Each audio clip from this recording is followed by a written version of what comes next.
তোমাদের সামনে আজকে আমি অনেকদিন পরে মিনি ব্লগ নিয়ে চলে এলাম। তোমাদেরকে আজকে দেখাতে চলেছি জলেশ্বর মন্দির, যেটা তোমরা অনেকে চেনো অনেকে জানো। খুবই সুন্দর একটি মন্দির।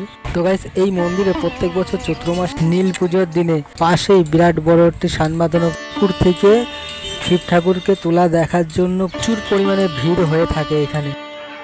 তো গাইস, চলো এবার মন্দিরের ভিতরে প্রবেশ করব। তোমাদেরকে একটা জিনিস দেখায়, দেখো পাশে একটা বট গাছে কত ভার বেঁধে রেখে দিয়েছে সবাই। এটাই মন্দিরে প্রবেশ করার মেন গেট।